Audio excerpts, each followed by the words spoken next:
Good morning, everyone. On behalf of L&TFH Holdings, I welcome you all to the Investor and Analyst Meet for the financial year 2023. Thank you all for gracing us on this occasion. We have with us today our Managing Director and CEO, Mr. Dinanath Dubhashi, and other members of our senior management team. Before we proceed, as a standard disclaimer, no unpublished price-sensitive information will be shared. Only publicly available documents will be referred to for discussions during this meet. While all efforts will be made to ensure that no UPSI is shared, in case of any inadvertent disclosure, the same would, in any case, form part of the recording. Further, some of the statements made during today's meet may be forward-looking in nature. A note to this effect is provided in the results presentation on the website. I would now like to invite Mr. Dinanath Dubhashi to please come on stage and provide us with a detailed perspective on our journey towards Lakshya 26 and the way forward towards creating a sustainable retail fintech at scale. Over to you, sir. Thank you, Chan. Good morning, everybody. Hope all of you have a good breakfast and in a good mood to listen to this presentation. I'm very happy to stand in front of you one more year after we presented the Lakshya plan the last year. I hope many of you were present at that time. It was a meet that we had after a long time, after a long COVID period. And we set a few guidelines for us, a route for us for the Lakshya plan in the quest to make us a leading retail NBFC which is totally digitally enabled. Last 1 year has been very, very good for us. Not just because of the results. It is because the way we executed the plan, the way we worked on almost every aspect of the plan and progressed on that. So what my endeavor will be today is not only to showcase what we have done. I think that we have done in the presentation. All of you would have gone through in the presentation. We had a 3-day gap in between. So I'm not going to talk more about that. Kunal, take a seat. Idhar hai.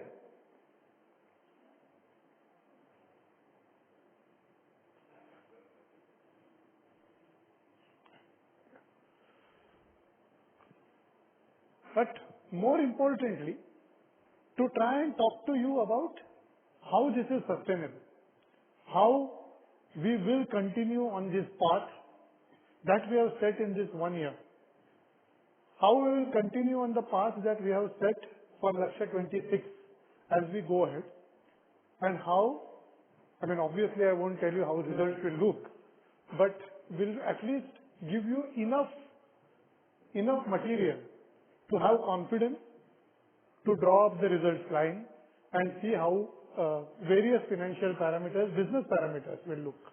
Most importantly, we'll try and convince you that the success we have had during 22-23, we will continue on that route, continue that success, not only in the next year, but the year after that, and so on and so forth. So let me just start.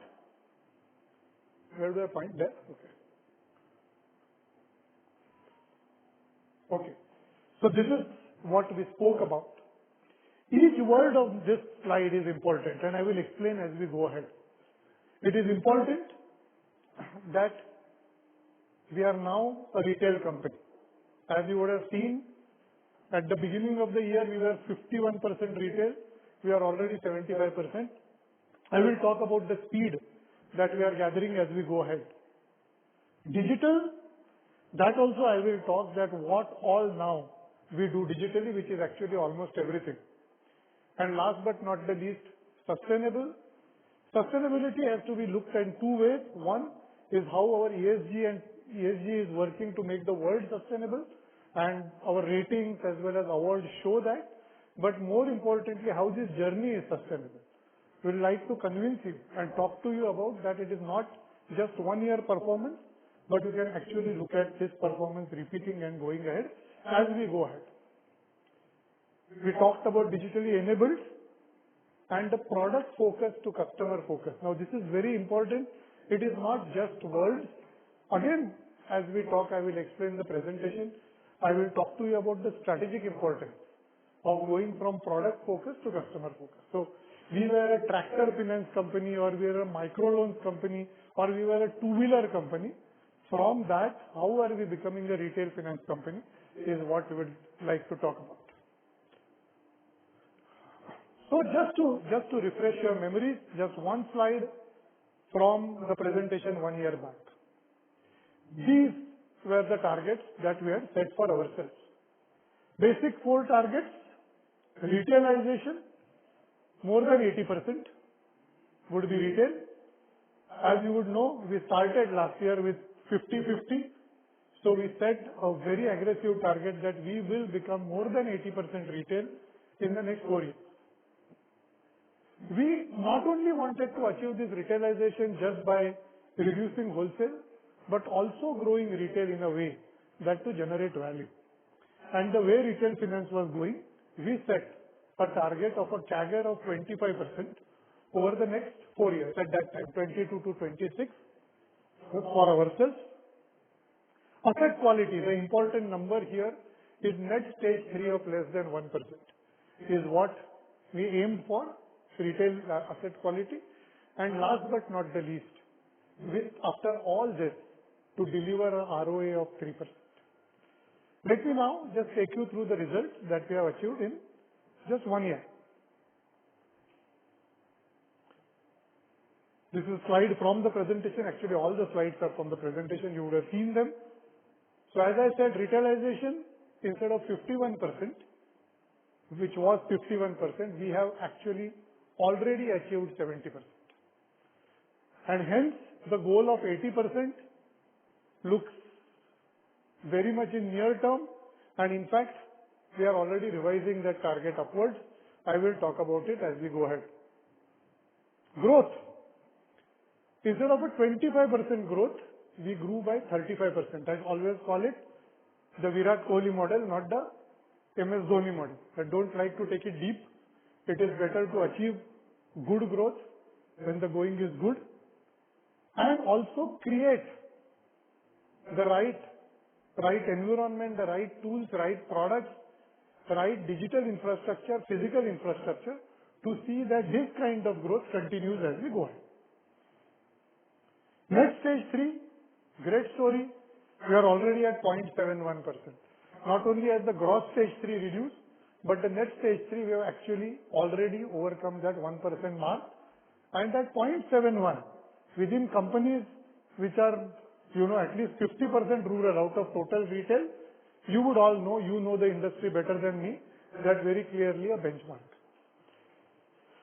And last but not the least, the ROAs have reached 2.46 for the whole year, and especially for the 4th quarter, we were within the touching distance of 3%. So I think we are pretty satisfied with the results that we have been able to deliver. And there is something that we say internally in the company, that when we say that, okay, we will celebrate what we have achieved, immediately the question should be what next? And that's what we will talk about today, that within the general direction of Lakshya, where we are going, how we have created the right kind of infrastructure to grow in the future. Now let us talk about each of these items little bit in detail. So we talked about the book mix. This slide is very important. It absolutely shows that how things augur well in the future. So the left side of the slide, we said from 51% retail has become 75%. And now this shows the future of the company, possible future of the company, which you have to analyze, you have to put in your model, that with this move, the profit has moved to 85% profit coming from retail. What does it obviously mean is even with the provision coverages that we have, As you know, our retail provision coverages are very, very high. That's 80% around retail. Yeah. 80% provision coverage. With 80% provision coverage, this is the kind of profit that retail delivers. It is very important that when you compare across the industry, we also see provision coverage. And with the 80% provision coverage, we are delivering 85% of the total profit, which at 501 crores and 1623 crores is already moving in the right direction. 85% of that is contributed by retail, and hence we are quite sure that as retail percentage keeps going from 75% upwards, book profit growth will be better than that. That's the whole idea of showing this slide. Now let us talk about the growth and how we have achieved this growth. So total retail disbursements, just disbursements, moved from 25,000 crores to 42,000 crores, which is a 70% growth. And more importantly, it is contributed quite well across business lines and across products. So as you know, we have 4 business lines: farmer finance, rural business finance, urban finance and SME. And the numbers there on the screen, I am not going to repeat them, shows that the growth has been achieved quite well across business lines, right? And I have listed the strengths that we have under each of the business. This is again nothing new, but sometimes it is important to put there to feel confident that this is not a one-time performance, that these are the strengths based on which we can continue to grow well. The only thing I would like to talk about here is rural business finance. This 70% growth has to be taken in perspective that the first quarter of FY22 last year was almost zero disbursement, right? So it is FY22 was, okay, we did some disbursement, but was largely 9 months. So just to remind you, point that out that we were still within COVID for the first quarter of, that was the COVID second FY22. So will we grow by 70% next year disbursement? Definitely not, but it will be a strong growth nonetheless as we go ahead. The important thing here is in every business there are particular milestones that we achieved. Tractors, we achieved a disbursement of 1 lakh new tractors for the first time. It is really particularly satisfying for me, who came here in the very early days, from here as in L&T Finance, came to the country in the early days of starting tractor finance. And I remember in the first year, we had done 2,000 tractors in the whole year. And within 15 years, if we have touched a mark of 1 lakh tractors, it is particularly satisfying for me personally. Rural business finance, I think this 1,500 crores, within March we did actually 1,600 crores. But more important and more satisfying number is 30 lakh new customers were added within 1 year.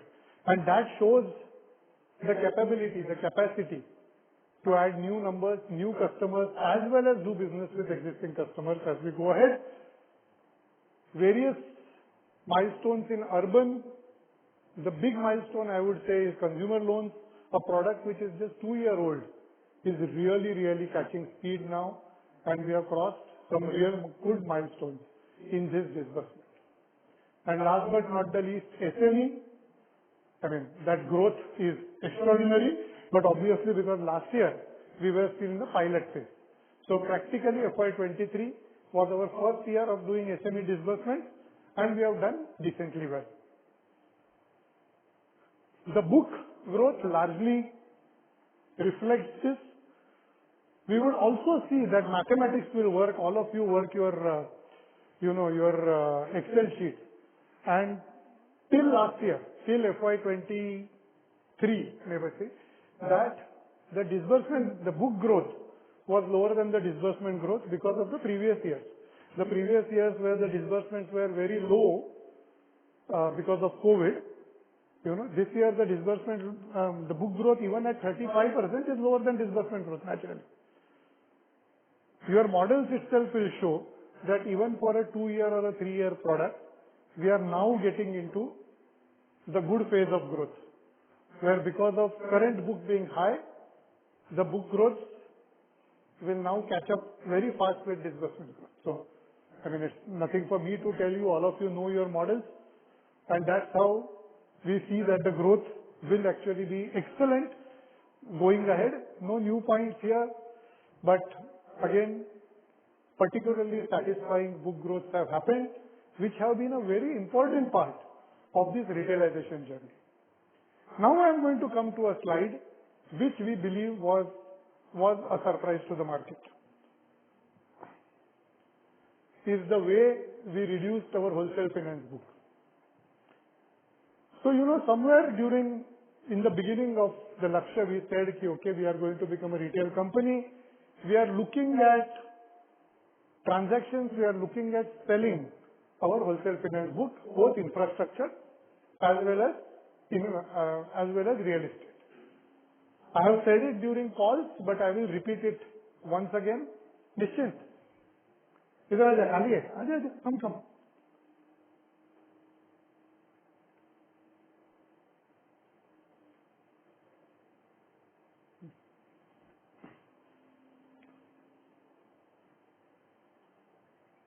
Charmi, just find a seat. Yeah.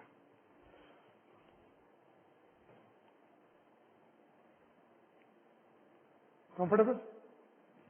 Good. Okay. Nischint, you have not missed much. You guys, you have seen the presentation.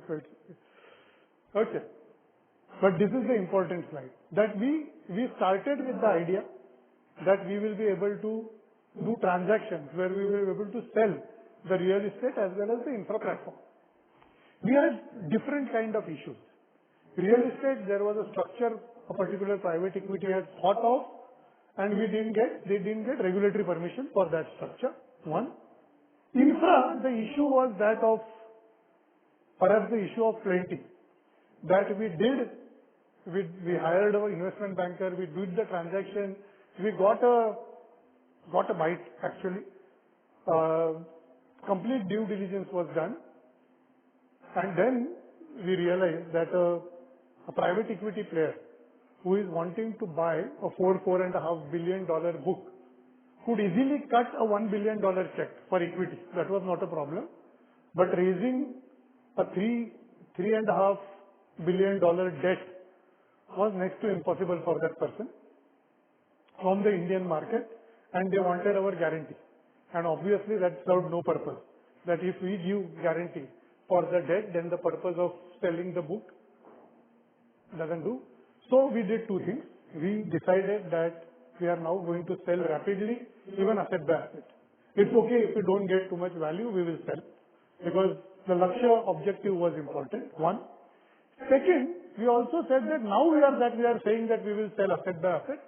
There is a chance that the person or persons who are buying it may ask for some discounts, or because of interest rates going up, we may have to give any discounts. And that is why when we sold mutual fund, the entire profit coming from that we kept aside to enable us to give the team the confidence that we can sell down rapidly. And I am happy to see that the result. And the result is there. Our wholesale book has reduced totally to less than 20,000 crores. Even we had not expected in the middle of the year that we will be at less than 20,000 crores. Even we had not expected that retailization will be at 75%. And now I can confidently tell you that the way we have planned, the way we are seeing visibility of sell down, by 24, we will reduce the wholesale book to such a small number that all retail ratios, retail profitability will slowly start converging with the overall number, overall profitability. To give a specific number, we are very confident of taking retailization to more than 90% by 24 itself. So that's, and clearly if I am saying it from the stage, it is very clearly something that we are very confident of, that reaching a 90% retailization in 1 year. So that is one target that we are sure to achieve and overachieve 2 years before, that is retailization. Okay, this is something, lots of questions. On this, there were a couple of more questions coming, and I will handle some of those questions on those slides. There was a question about, there is some 84 crore entry in our results. Okay, so we have given a number, and then there is a 84 crores which is added back. Just to clarify, some of you had asked this question, right? So just to clarify, we have a small AIF, very small. The book is just about 200 crores. It doesn't matter. But when we did mark to market, we wrote down some investment in that AIF. That AIF we own for 55%, other investors own 45%. That 84 crores is added back because it is the share of those other investors, 45 crores. So it doesn't, in the original results, entire 100% hit is taken, and then 45% hit is added back to that, obviously. So just a number. So the 501 number that you see is the net number to us, final profit. Okay, and 1623 is the final profit to us. These are juggleries of Ind AS. I believe I have explained it correctly. If you have not understood, that is largely because I also don't understand Ind AS. So my CFO will be on stage after some time, and he can be more accurate. Okay, but that much as what I understand, that पूरा loss इतना था, उसमें से हमारा जितना था दूसरों का 84 crores था, वो ऐड बैक किया. That's okay, which means that AIF now is just about 200 crores, completely marked down to market. We are confident of doing those deals and closing it, finished. So one more of those old jhanjats gone in this year. So that's where one by one cleanup is happening. That was one question. Second question was interesting. How much of that provision we have used? Okay. So again, just to explain the way I understand, it was not like we created that 2,700 crores of provision from which we keep using. We actually valued assets, all the assets, and wrote those assets down by that much amount. Okay. So as we sell, the remaining, we will sell something above that, so that will get reviewed, revised. Then the remaining assets will keep getting revalued. So plus minus will keep happening. And during the next year, it will be completely confusing to do that. The most important thing is management assuring you that we believe after every month taking a review, that there is no any substantial shock of any time or any provision coming into the wholesale line from now on. Whatever wholesale provisions, little bit you will see, that is another Ind AS jadoo, that you have to recognize income on GS3 and then de-recognize it again. So no real provisions happening, it is only that interest income. Sachin, am I right? More or less? Okay, good. So my CFO has given me a thumbs up. I understood finally. Okay. So that's what we have done. Actually, if you add back 4,900 crores of disbursements that we have done in wholesale, for two reasons. One is we are a going concern. There are commitments given to wholesale which we have to keep. And as I said, for the first 7 months, we were trying to keep up the platform and sell as a platform. So obviously we were doing disbursements. If you actually add back the 4,900 crores disbursement we did, we have sold 28,000 crores of wholesale assets this year. And even with half that speed, you see that 90% number is very easily possible. Right? And that's what we are confident of. Okay? With your permission, I'll go ahead. These are the 3 big strategic things that we wanted to do. I spoke about 2 already. Now I will speak about the third one. And it is of great strategic importance, which is the merger. Okay? Once again reminding you, when we started this journey, 2016, you remember this, right products, right people, right structure. And we said that ultimately we are moving to create one company. And I am happy that finally during FY24, that will be possible. Why did it take so much time? I think the first merger that we did was of all the ICCs, all the loan companies, we finished doing the merger. Then there was the infrastructure finance company, there is a housing finance company, which obviously you will understand that had structural regulatory advantages of their own, but we were very clear that we wanted simplicity and transparency more than anything else, right? Especially when you had a large wholesale book, lots of questions about kaun se company mein park hai, kya hai, etc. The best way to end all those questions was having one balance sheet. And hence we merged the infra company and HFC 3 years back, 2.5, 3 years. Then only two were remaining. What was IDF that time, which is now ICL, and L&T Finance. And you would ask why we did not sell it. The reason was very simple. We had a mutual fund and RBI was not giving permission to any operating NBFC to have a mutual fund. And hence we had to wait till the mutual fund was sold. The moment the mutual fund was sold, we applied for this merger.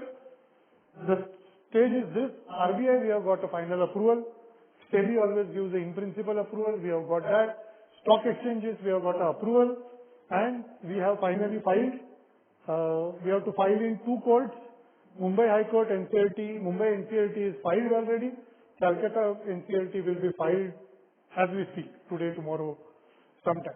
And we are pretty confident that with this, we should be done definitely during FY24, hopefully around Q3. Why is this important? Important for many reasons.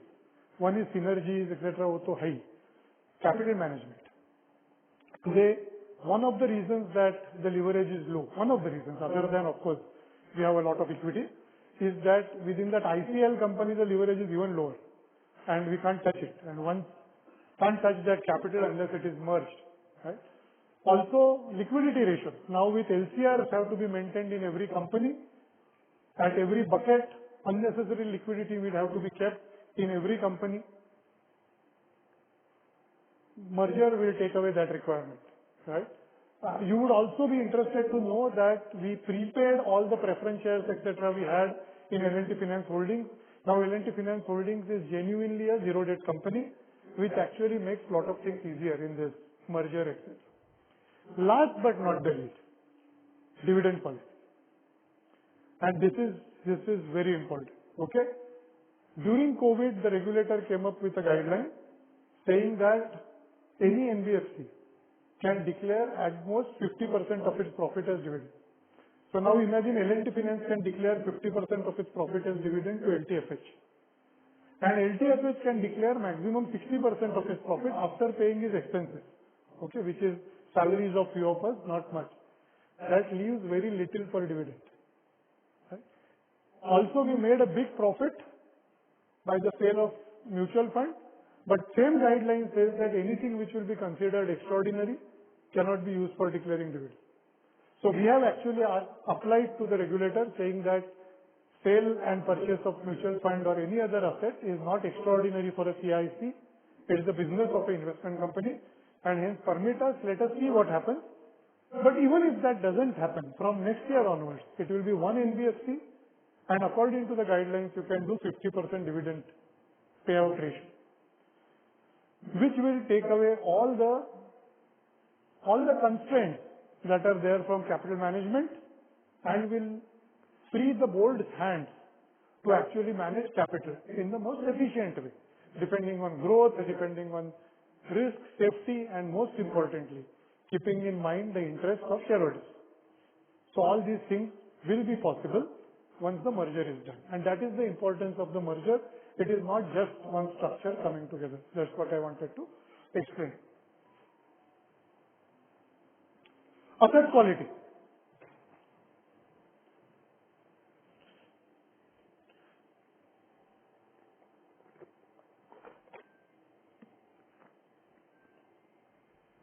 You have seen this continuously improving asset quality. I mean, there is not much to talk other than the fact that 1171 we still maintain as standard assets overlays on top of all this provision. So for a balance sheet as big as ours, 61,000 crores of retail assets. We have 421 crores of net stage 3. Okay, and that I think is really for a company which is 50% rural in retail, it's really a benchmark. More importantly, we have to see how we achieved it. So it is easily possible to achieving it by trying and rolling back what moves to 90 days or something which is stage 2. And that is why this graph is important. This we have been showing now for a few quarters, that product after product, continuous improvement in regular collection efficiency. This is zero bucket collection efficiency. And the whole idea here is to use analytics, use propensity to pay matrices to make sure that the minimum slips at this level. Because very frankly, when it moves from this level, we can still collect, but it involves expenses. Right? Collections that happen at this level is at zero or very low expense, very clearly. After that, you have to spend money to collect. And hence, maximizing these ratios, and graphs is in front of you, I don't want to talk product after product. We are maintaining absolutely good and improving collection efficiency. And the slide which follows, this is something many of you had asked for the last year, and we will now start showing. Everybody, there are some people who ask me why not show wholesale. The reason is obvious. We are selling wholesale. We are rapidly selling wholesale. Ratios don't make sense. I mean, we don't know, you don't know which asset we will sell, whether it will be a stage 1 or stage 2. We hardly have any stage 3 assets anyway in wholesale. But the more important part will be to see over the next 2 quarters how wholesale overboard book is reduced. And that we are committing that we will reduce rapidly. You will see here that across stage 1 and stage 2 and stage 3, continuous improvement and very strong PCR. Okay? And this now we will show quarter on quarter. Every quarter we will show previous quarter and the last year same quarter for you to judge how we are moving. And with that, now we come to the last part. I have been guiding always how we will achieve this 3% ROE. Okay? This is how the FY23 ROA tree looks. More importantly, look at the Q4 ROA tree. Okay, with a 11.87 NIMs plus fees. I know that I have been telling that 11.4, 11.5 is difficult to maintain and it has only increased after that. But 11.87 is not sustainable. It is not sustainable. Very clearly, as urban products catch up more, this is going to reduce. Surely. Also, interest costs are going to increase by another 30-40 basis points. As you know, as repo rates increase by 250 basis points, our overall costs have increased by just about 70 basis points. As ALM is managed, banks pass on some of the increases. We believe that over the next couple of quarters, our cost of funds will go up by 30-40 basis points. Both these things will moderate this 11.87. I am not saying it will suddenly come to 11% or anything like that, but it will moderate. The important part is that the way credit cost plus OPEX we are managing, you will see some small increase in OPEX, some one-time amnesty schemes, etc. being used, and also some investment in IT. But we are confident that this 4.41 plus 3.59 will start moderating to 7% very soon during FY24 itself. Right? And that will get us quite comfortably to this 3% ROA. Lot of people ask me, should I do this 3% ROA target revision upwards? Let's see. Let's hope that we give few quarters of more than 3% and then we can do it.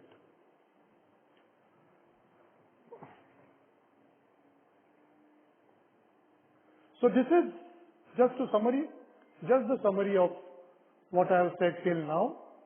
and which completes the journey of FY23. Okay. The rest of the slides, I will actually talk about why we think that our retail journey is sustainable.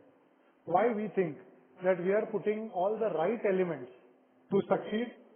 A lot of people ask me, retail everybody is doing, digital everybody is doing, everybody is talking the same language. Why will you be successful? Okay. One of the reasons is we were one of the first ones to talk this language, and hopefully we will convince that we are doing a lot also.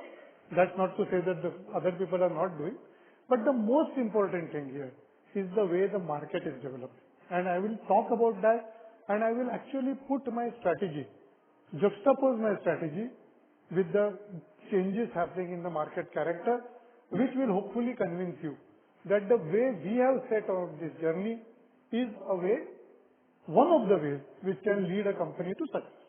Okay.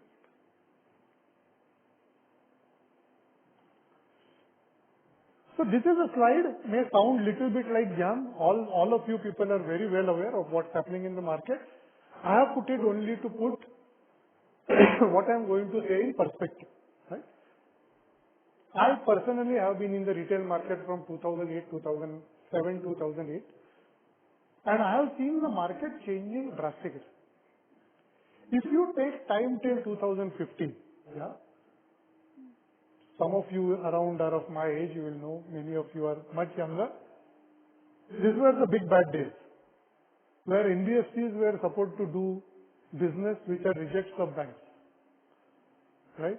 Also, there was hardly any information available, credit information available about a customer. Right? There were no bureaus to speak of.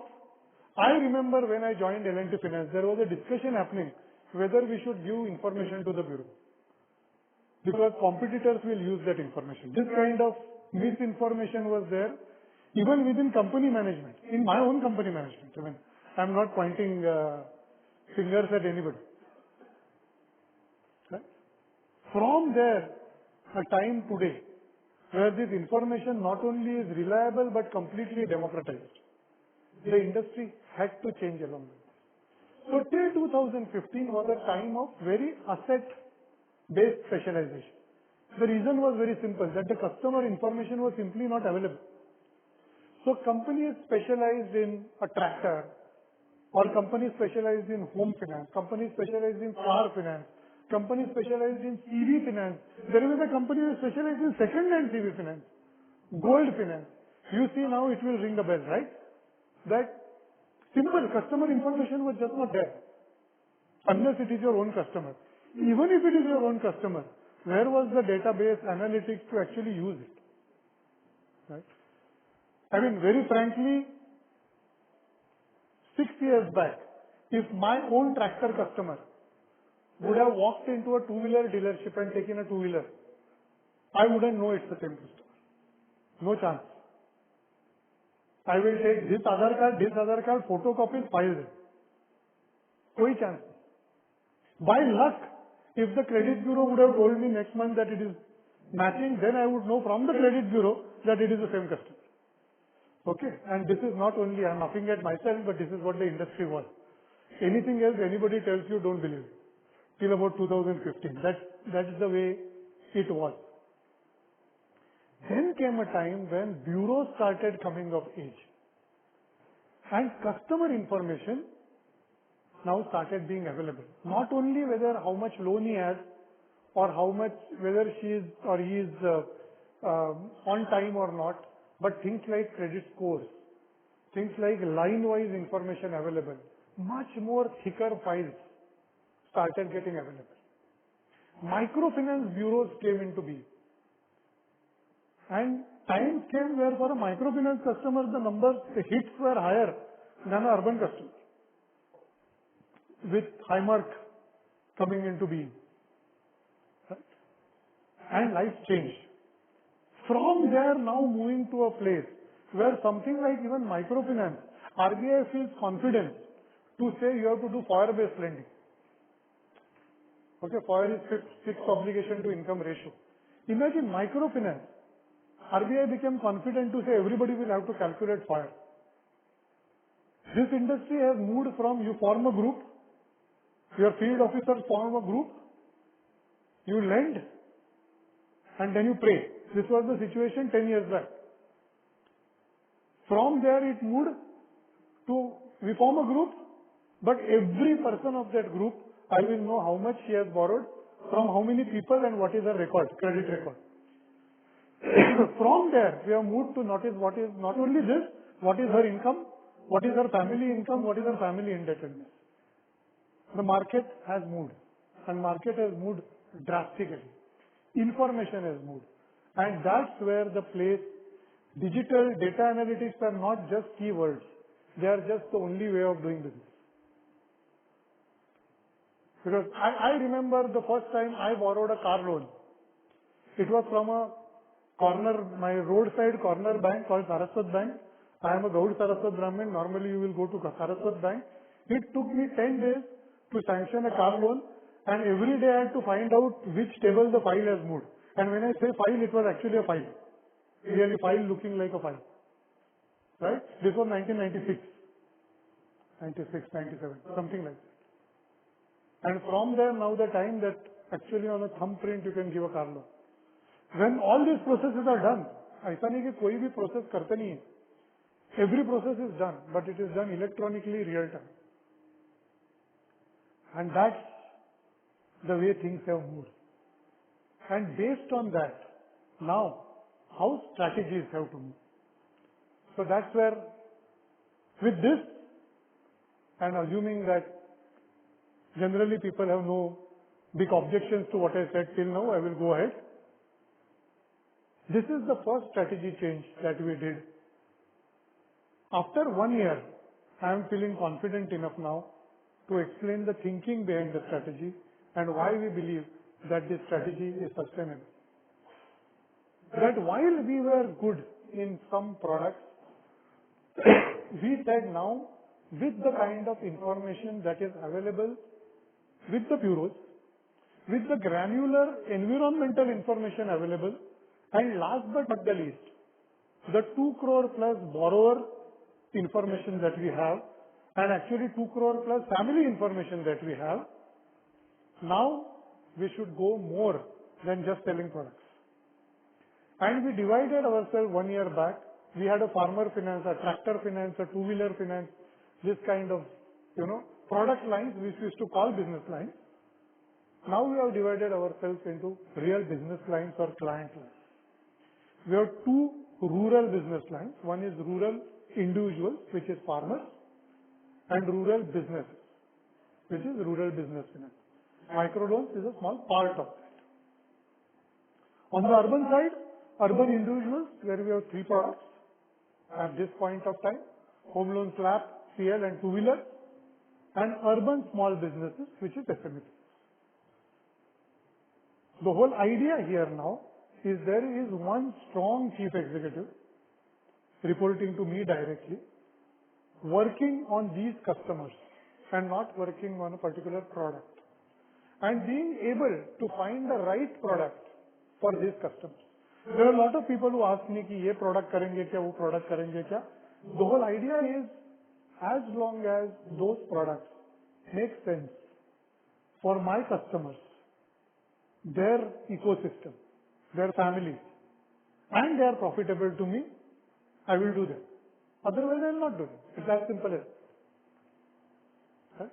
So any new product also. So this is the way the organization responded.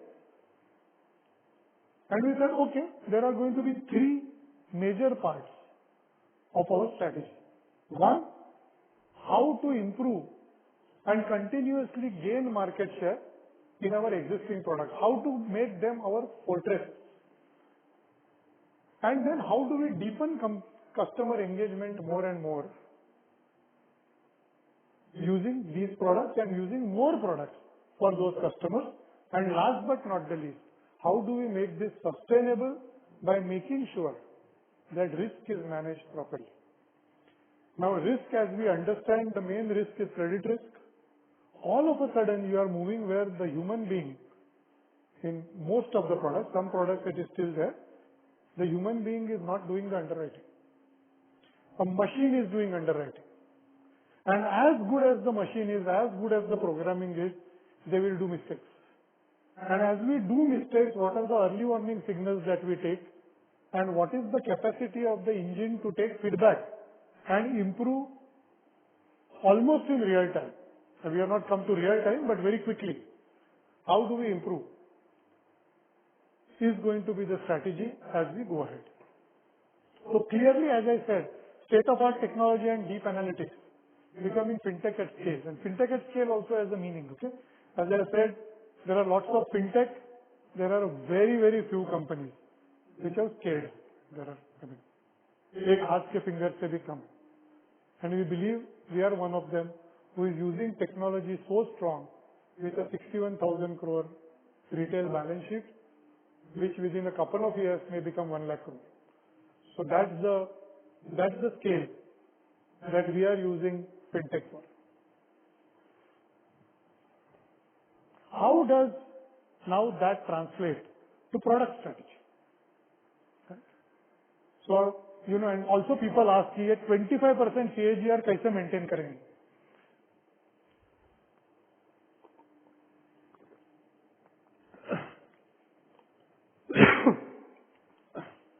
And this is very important because our three main lines of business, will they always grow by 25%? We don't know. Tractors, two-wheelers still has to come to pre-COVID levels. Micro loans. I believe that over the next 4-5 years, these businesses are going to do tremendously well. I'm not going to get into that discourse right now.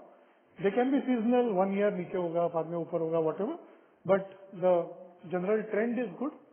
And we being one of the top 5 in every business, tractors number 1, the other 2 number 4, we will do well enough to gain a small market share every year, and that's our confidence as we go ahead. Will that be 25%? Probably not. Disbursement growth, the book growth शायद हो सकता है, but probably not. We will be industry growth plus minus 0.5%, 1%. Naturally, these are mature products. But today we are in a position where, because on time changing this strategy, there are other products in the armory which are growing faster. Consumer loans and SME, new products growing faster. HL, we are on a new breath of fresh air. We have not been doing great over the last few years. A new team has come, new engines have come. Sanjay joined us from Kotak. He was the mortgages head there, and this business is really taking off now. And these are going to be our growth products. And then last but not the least, products which are still not there, which is rural LAP. We have all the know-how to do it, which is rural business loans for families, which is agri-allied loans, which today we are not there. We are about to launch and launch with our existing customers and their ecosystems, and something which will grow from zero to something. So there are 3 stages, 3 categories of products with different growth rates. The products on top left contributing more to profit, and these other 2 products ranges contributing to growth. So we believe we are in a good phase of profitable growth right now.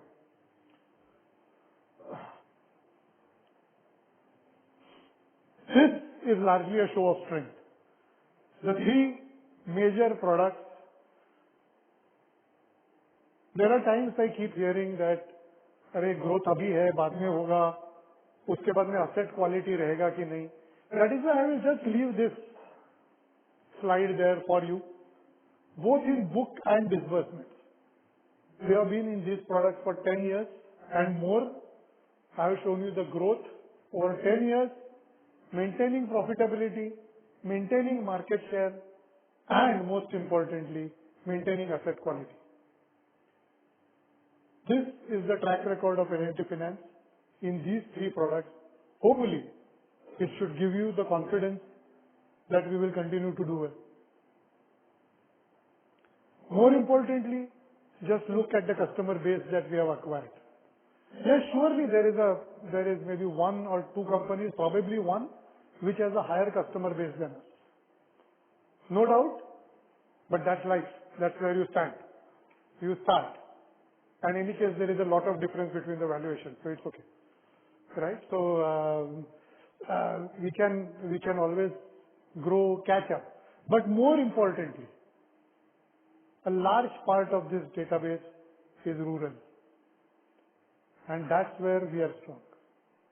No one even comes close. And that's where the profits in a financier's wallet lies in rural. There is no doubt about it. Okay? More new to credit is rural.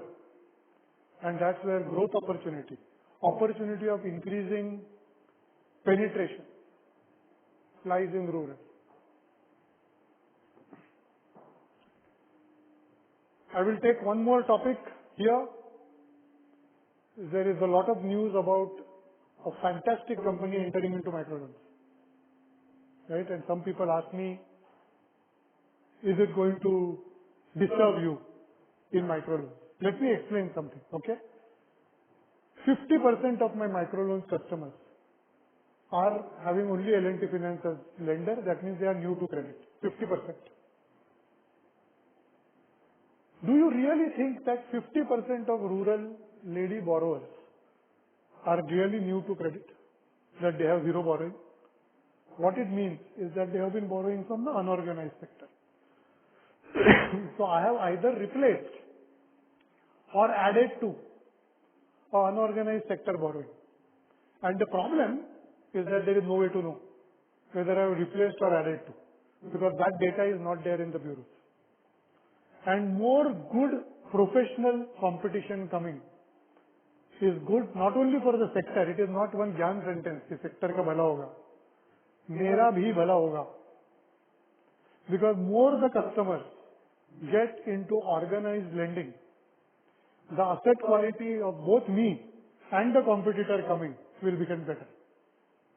It is good for both of us. This is a stage today in microfinance where good quality competition is welcome.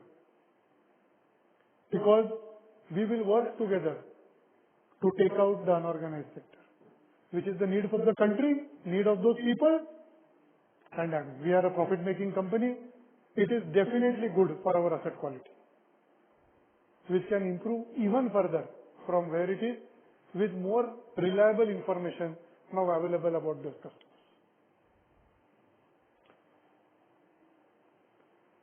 Now this is what I have talked about already. I think I am going ahead of slides and talking. This is now the cross-selling and upselling strategy. So each of this, that is rural business, rural individuals, urban individuals. I have not covered urban businesses here. We are too new there. The hook product is rural JLG loans, tractor loans, and two-wheeler loans and home loans. These are the hook products. We have started using them already to do upsell, cross-sell. I think one statistic I can give across products, if I take an average, 1 out of every 3 loans that I give is to an existing customer. Okay, and I think this is a very strong number. We are at a great position where we are acquiring new customers, at the same time now starting to sell more and more to existing customers.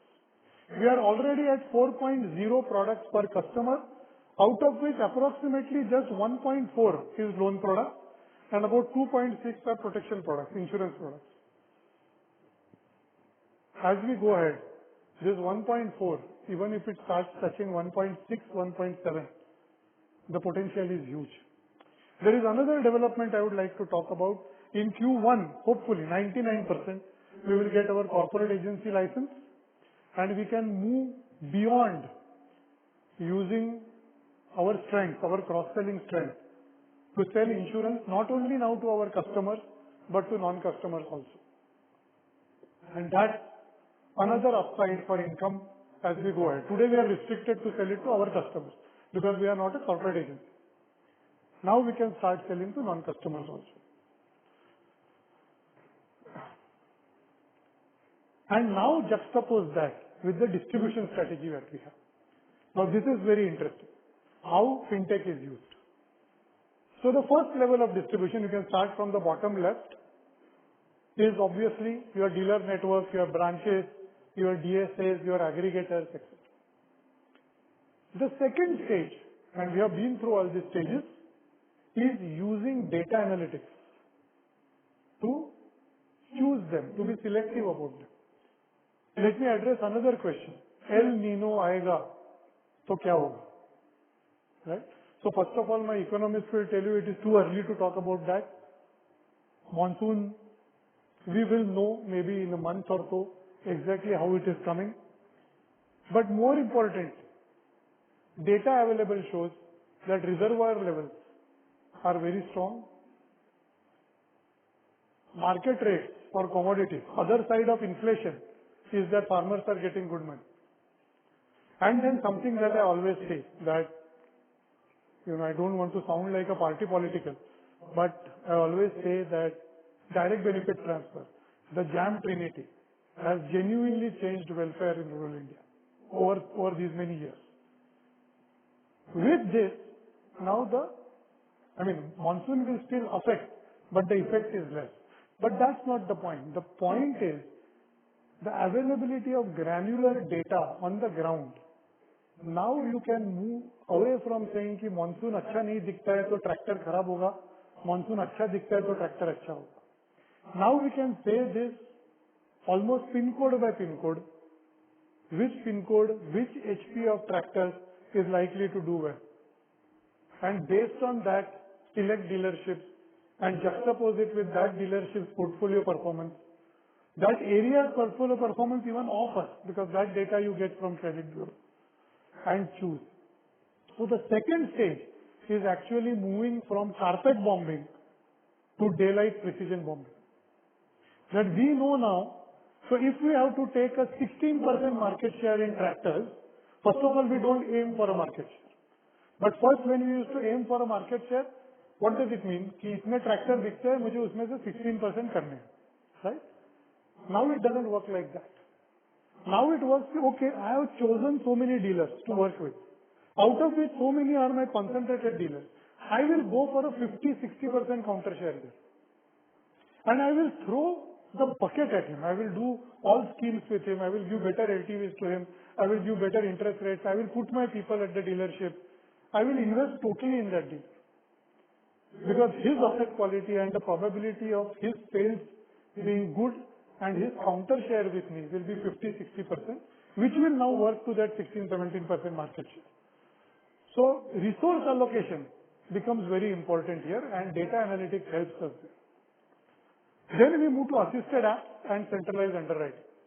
That is, my people started going with their mobile and booking everything paperless. We have finished that journey also, and now we are come to the last leg of D2C apps. Now the important part to note is none of this is replacing each other. This is only additive. Each one adds another channel. So we have our branch and dealer network, then we put analytics to choose the main ones, the important ones in this, then we put assisted apps, and then the D2C app. This is the distribution strategy now to juxtapose the organization structure, the product strategy, and the cross-selling strategy. This is how everything comes together. So let's talk about each one of them. I'm just going to show the slides. These are good numbers. The whole idea is to show you. This is not to show off, but to show that we have strengths on ground where we believe that things can be replicated. This growth can be replicated. So this is the first stage. You remember? Just the structure, just the network. Add to this is this kind of branch network. On your left is our urban network, on the right is the rural network. You will see why we call ourselves a rural company, but now growing in urban. Total physical points. So just by saying digital, we are not letting go of the physical network. almost 1860 physical presence. And that's how it looks. And then we come into use of data analytics to use this network more efficiently. And that's what I think I talked about all this. The dealers that we choose, we give them the industry best tax proposition, completely algorithmically approached trade advance, and clearly a dealer portal, so that the dealer, like all of you have an app, the dealer will have an app, a portal, where he gets all his information, where his case is, everything, straight away online. Right? I'm going to just leave this slide. I'm not going to talk much. Very clearly shows our strengths.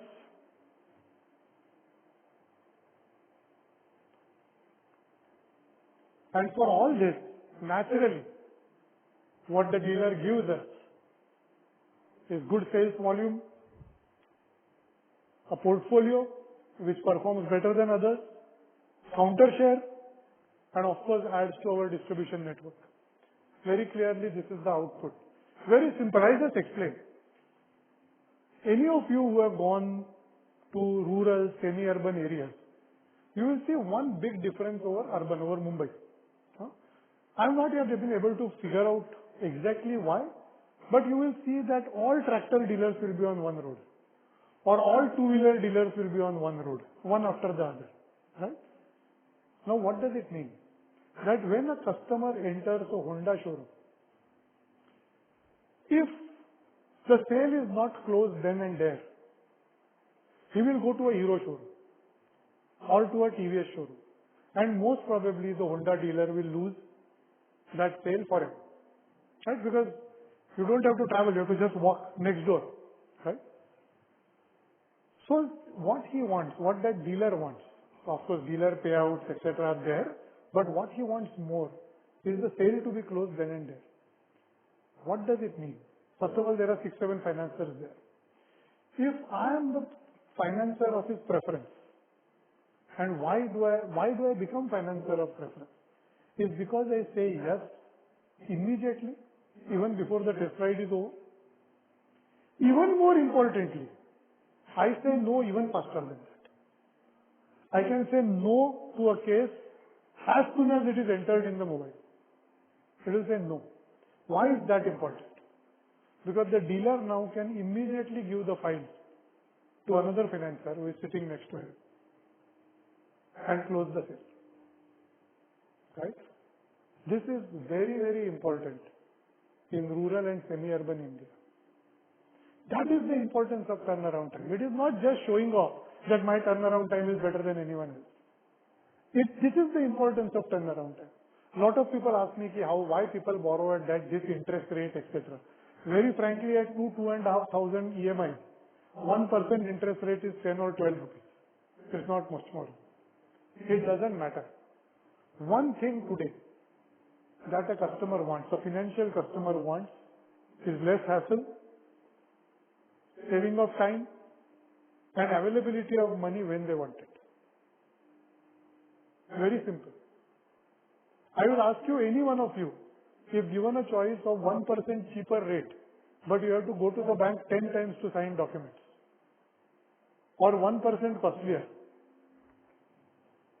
and you will get everything on an app. 99% you will choose the costlier one, perhaps except for home loans, which is a 30-year one, and that's why 1% will make difference. That also mostly you will take the costlier one and 6 months के बाद BT करेंगे. Right? That is because the regulator has said no prepayment penalty. But 100% of time, you will look at the interest rate later. I mean, there are times when we have regretted going for the cheapest loan, when you have to sign at 49 places. Right? Even just signing, right? A paper document coming in front of you, even 49 signatures one time is painful. And when technology is available to make that as a e-sign. Why would you do that? And that's what is important. Taking it beyond narratives that rural person digital use nahi karta. I mean, it's a narrative which is almost laughable. My every microfinance customer signs on the mobile, actual physically signs on the mobile of my guy. What will be the problem? That a microfinance customer may not have a smartphone. 70% of the people may have feature phones. Okay, no problem. But my person goes with a smartphone. No? So where there is a will, there is a way. And you can always make sure that that works. And I went a little bit away from the topic, a little bit passionate about it, but what it means is as long as you are competitive, you are not out of the market. If the market is paying the dealer 1% commission, you say, I will not pay anything, so problem hoga, but you need not pay 1.25% every time. You can be even little bit less than the market and the dealer will give business because his main income comes from selling tractors or two-wheelers. And you help him to sell more tractors and two-wheelers, he will give business. And that's, more importantly, resource allocation. This is also very important. When there are so many dealers, where do I put my people? If I put my people in every dealer, my cost will run up. If I don't put, he will not give me business. So what to do? And this is again, analytics tells you where to put resources, how many resources. Resource allocation, again, one big addition from analytics. Okay, then we come to assisted apps. This has been the biggest journey of the last 2 years. That each one of our major products now uses no paper. All documentation, everything, KYC, selfie, liveliness check, whether the photo is taken actually or photo ka photo liya hai, multi-bureau check, machine learning scorecards, income assessment, and most importantly, e-agreement, e-signing is all done by app now. And obviously, it gives a superlative customer experience. And then last but not the least, Planet app. And this is just the beginning of Planet app. We are just 13 months old in Planet app and it has been absolutely a runaway success. Lots of servicing happens there. 42% of our total servicing happens through Planet app and 70% now through digital channels. And more is coming. More and more D2C journeys are coming. We have also made actually a two-wheeler D2C journey available on Planet app. It is frankly not used much. You can actually buy a two-wheeler and get it financed without seeing the dealership even once. That's the journey available. Test ride at home, delivery at home. All done. We will have to make it more popular. Plus, abhi bhi Indians ko thoda dealership jana अच्छा लगता है. But slowly it will change. And we are moving there. The success numbers of Planet app are here. As we speak, this was not there on 31st of March. As we speak, we have completed 3 million downloads. We completed 2 million when, Abhishek? December? What? December we completed 2 million. In just 4 months, January, in 3.5 months, we have completed 3 million. Downloads, now even rural is picking up. These downloads, it's still just about 2.8 lakhs, but it is picking up. Just 3 months back it was 1 lakh, right? Rural. And it's picking up now. Very important is that funnel of service. And this is something we are now investing in reducing future costs. That when within 1 year we have moved from 55% service handled at branches to 11% and 23% call center to 15%. Both the quality of service and the cost of service is going to transform drastically. And this is another building block of what we are trying to build. Then you remember the third thing, which was risk. And now risk has to be looked very differently from you. You remember the time where every underwriter used to get incentivized by that you should not do a mistake. From there, now it is all AI based. So yes, you actually expect or give a leeway कि इतना mistake तो होगा. So the funnel is opened properly. So much mistake is allowed to the model. And every time a mistake is made, the learning from that gets back into the loop. Strong portfolio management reviews and techniques are very important for that. And all that now is in place. And you will see, because of that, month on month, not only the NPA performance is actually a very late way and very ineffective way of measuring the model.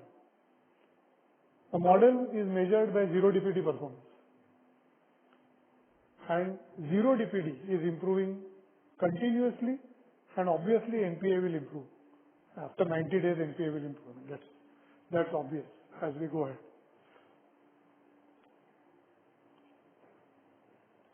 And now we come to the last part of what we want to talk about.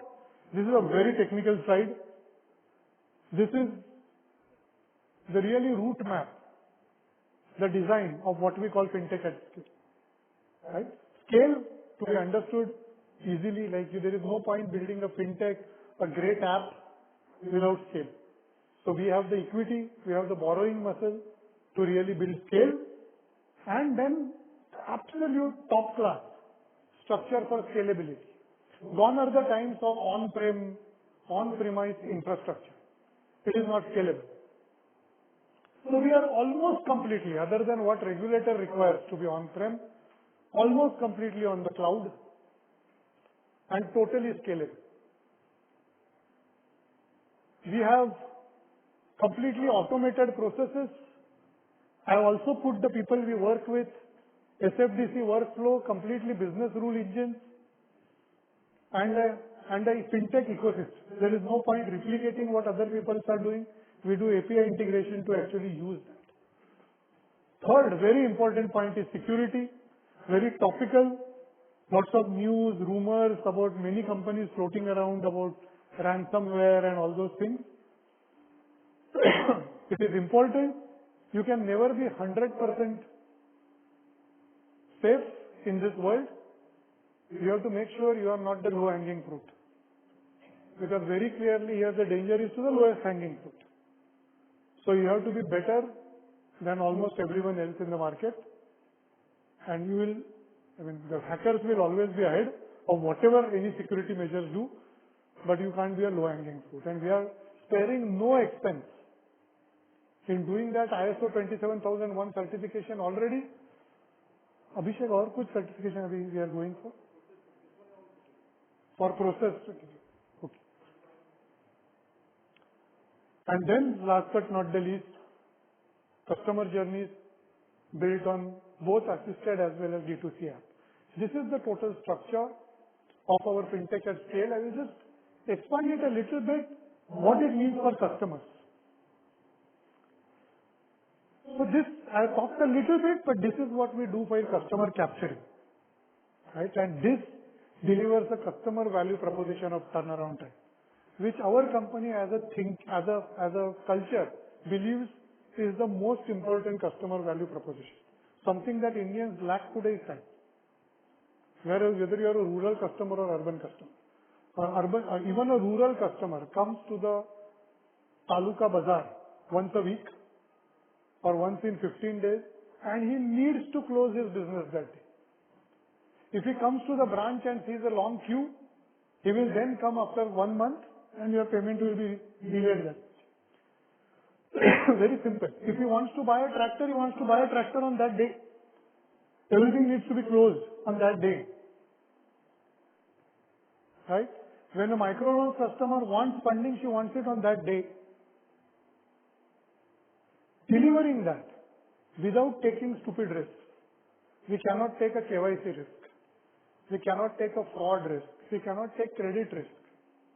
While doing this, and technology helps us. So many times speed is defined as, we can take away certain process. That's never the purpose. Yeah, you can take away the process as such, but what is achieved by that process, the purpose of that process cannot be taken away. It can be done by technology and data. And that gives speed. A human being will take some time, right? Last 3-day weekend, the human beings on my head office were home, other than the people who were preparing for this investor meeting. They were home.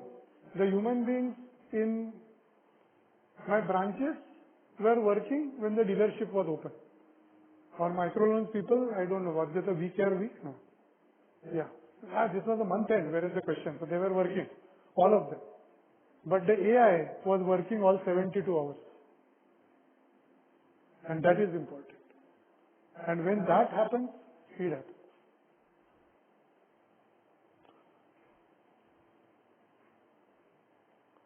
The next part is saying that where all now we can use analytics, right? And very easily understood is for choosing of customers, you can use analytics. For underwriting, you can use analytics. So this is understood by most people. But we use analytics for sourcing, but as I said, by granular environmental data. Where to source from? One. Underwriting, I need not talk much. Many people do that. Now where we use analytics is for collections. Are we achieving this kind of collection numbers by taking too many people in collection? Even if we do, it won't work. What is important is know to a particular confidence interval what kind of probability or propensity to pay each customer has in this particular area, what is the need for resources, and do resource allocation according to that. Doing geotagging of customers. This was one of the biggest liberations we had. One of the big problems of retail is the turnover of feet on street. Across industries, it is more than 50%. Across companies, feet on street. 500 रुपए के लिए दूसरे company में जाते हैं. Simple, as simple as that. Right? Add to that a particular problem in rural India, where address is not by flat numbers and apartment numbers. Address will be Maruti Mandir ke piche and complete address. That's it. Taluka so and so. Over. Now just put these two problems together. That your person is changing every 6 months and address is not known. Biggest problem of rural retail. Resolution, technology. Geotagging of every customer. Right at the time of sourcing. Not only improves that I can locate the customer easily. Secondly, I can actually do a route mapping of each of my person. Saying you have to follow this route and do it efficiently. Now that person doesn't have to think कि मैं कहाँ जाऊँ. The computer tells him you will travel like this. The computer can track whether he has traveled like that or not. How efficient he is. This is sky is the limit as we go ahead.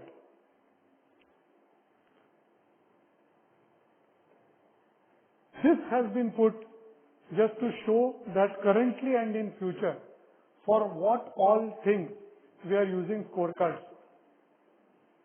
Scorecard is normally understood as a credit scorecard. Right? But we have come to a stage where things like propensity models, bounce predictions. Bounce predictions is very important. Otherwise, you will either spend money calling up everybody to remind and nuisance, or you will not call up anybody. But based on the behavior of the person, to see whom to make pre-presenting calls. Right? Which customers not to allocate to a collection team by saying कि okay, इसका तो bounce होता नहीं है. All these things are now shown by scorecard. Normative grid. This is so amazing. Right? Initially, every time a repo asset had to be sold, there was a huge process of approvals. And then finally at what price it is sold, it's based on the assessment of that approving authority. Now there is a grid. based on market price, based on our experience, asset quality. There is a grid. Above that grid, if you are getting the price, there is no authorization required, just that. So just see how efficient each process is becoming as we go ahead. We will continue to grow like this. Hence, this is the last slide. I promise I have taken a little bit more than what was allotted. On the right side, you see the numbers. On the left side is the summary of the strategy of how we are making these numbers not only possible, not only excellent, but also sustainable. Thank you, all of you, for a very, very patient listening. I know I have spoken for about 1.5 hours. We still have a good half an hour for question and answers. I will be open. All of you, my only request is to continue to support us like you have supported. During COVID, little bit before that, we have had our bad times. I think the company now has its strategy very clear, has the team in place, has the organization in place to deliver that strategy. The organization is genuinely coming to an age.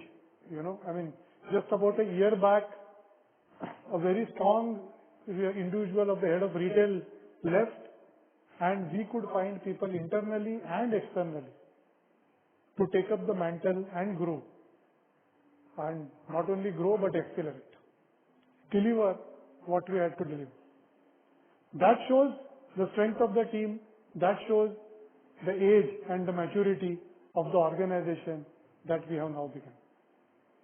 Keep your support coming. Thank you very much.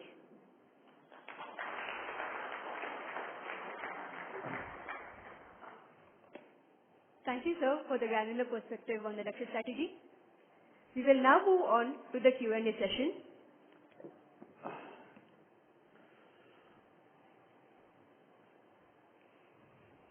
I would like to request Mr. Sachin Joshi, our Group CFO, to please join Mr. Dinayat Dubashi on stage.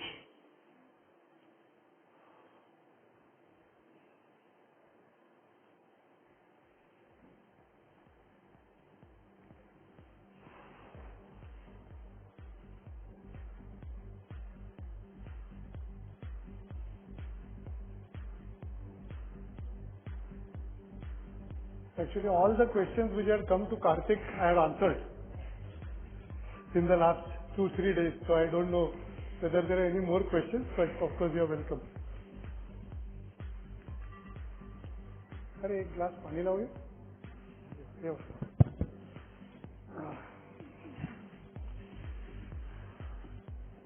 We can now begin with the Q&A. Can you have the mic here, please?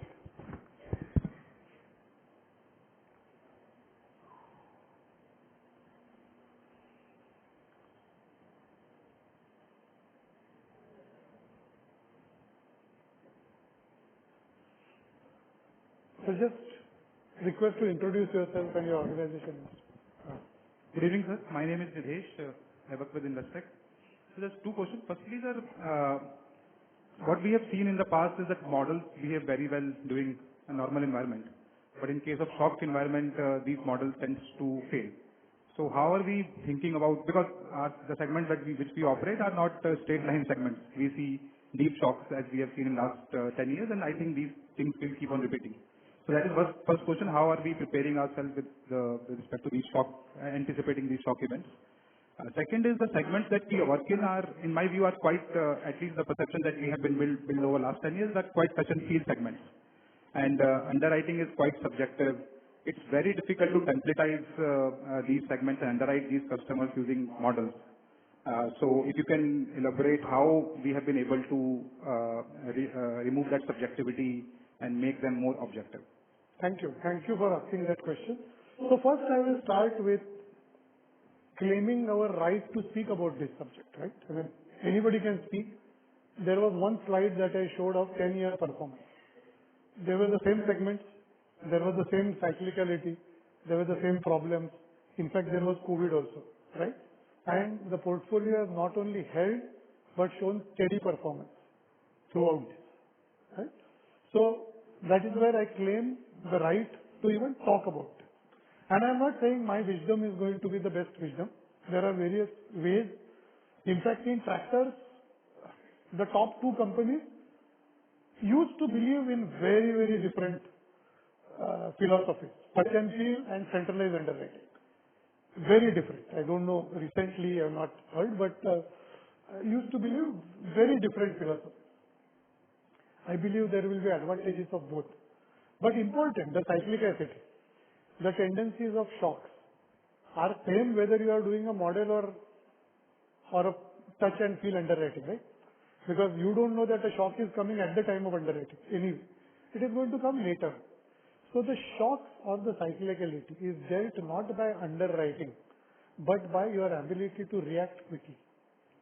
React in terms of changing your models, react in terms of early warning signals, and then concentrated collection mechanism even if before it becomes delinquent. All this comes technology, right? Touch and feel say you won't know an account is delinquent or likely to be delinquent before it becomes delinquent. But technology can tell you that. Analytical models can tell you that. So my only proposition to you is don't pay too much attention on method of underwriting. Because underwriting is a guess in the future at the end, based on some data from the past. Whether it is done physically or whether it is done by a model. Model just does it faster, frankly, and more reliable.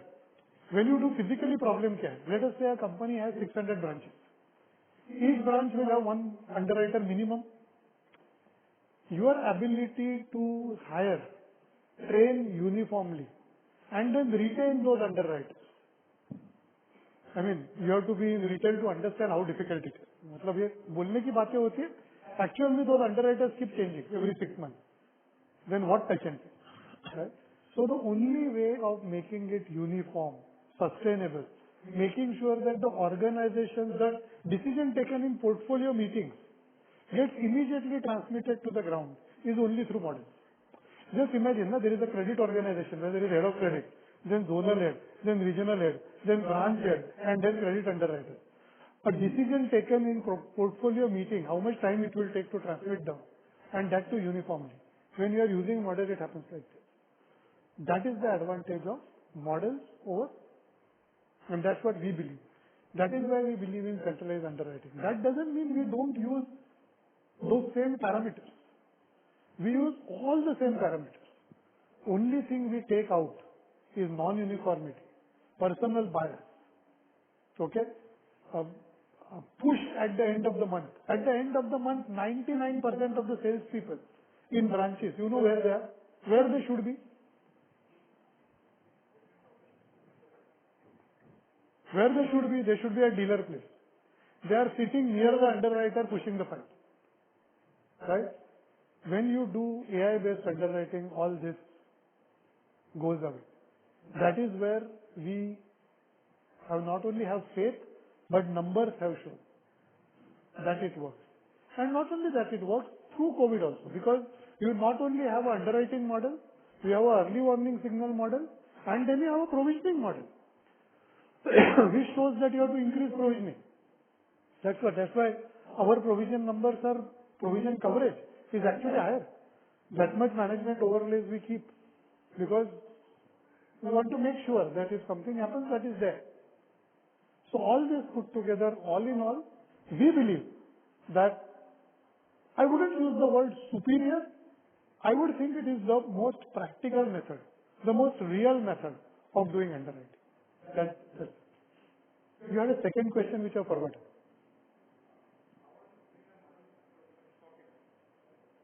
Sorry? Are we building some redundancies in the model to prepare for shock events, for example? Because in the past, the models have worked beautifully during good times. No. Models work. That's what I'm saying. It's not only underwriting model. If you take all the three models, they work during shock events also. अभी COVID से ज़्यादा shock event क्या होगा यार? And the portfolio held very well, and the provisioning also held very well during COVID. In fact, very simple. We had thought that we will use our entire overlay in 23. We had to use hardly anything in FY23. So actually it has held extremely well. during Just this. add, Didi. Actually, if you look at the Ind AS model, the ECL models that we are already working on, they also are getting refined. You know, so every year you find that there are the behavior pattern is checked, how the product is, how the product is actually dealing outside, what is the history behind that, and that is again factored into the ECL models, and that takes care of any eventuality. So whatever challenges we have seen over last 2 to 3 years gets actually baked into the ECL model on an ongoing basis. Plus the macroprudential provision, for events which you can't really figure out. Those are the things for unexpected events. And life has to change, right? Let us take a gold loan company.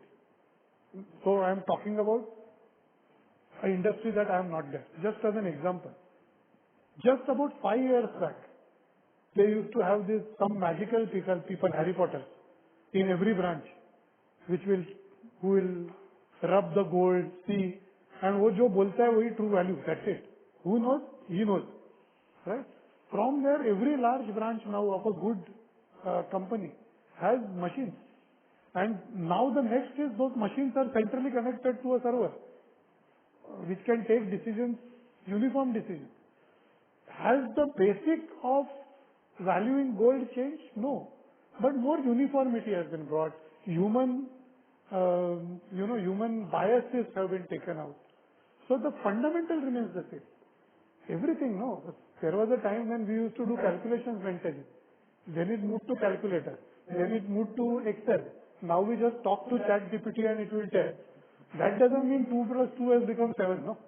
2 plus 2 is still 4. But पहले तुमको, 2 plus 2 is too simple, but something like 39 divided by 27, which is difficult, but which was mentally you had to do the math. Then calculator came, then mixer Excel came. अब तुम ChatGPT को उससे 10 times difficult पूछेगा. Fundamental of mathematics will remain same. It will just be faster. The same thing.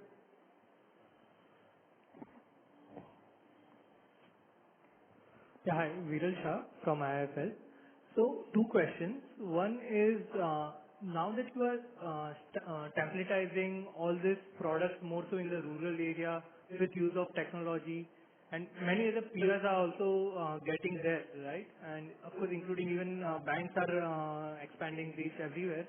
Do you see structurally the profitability of the product in whichever shape or form you see, right? Whether it's in terms of pressure on yields, or savings on OPEX getting reinvested or not being actually materializing. So do you see that profitability structurally going down for especially NBFCs in the rural area? You are talking about a particular period in mind, 10 years, 5 years, 2 years? Over the course of next at least say 3 years if structurally one has to see. Okay. Very, very good question, Viral. Yields structurally will, most probably will come down, right? Structurally, mean.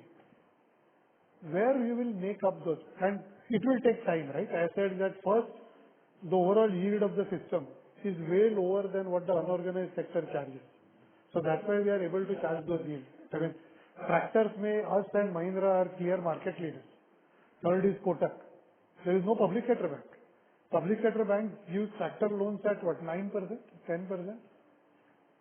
So yield being suddenly reducing is a misnomer.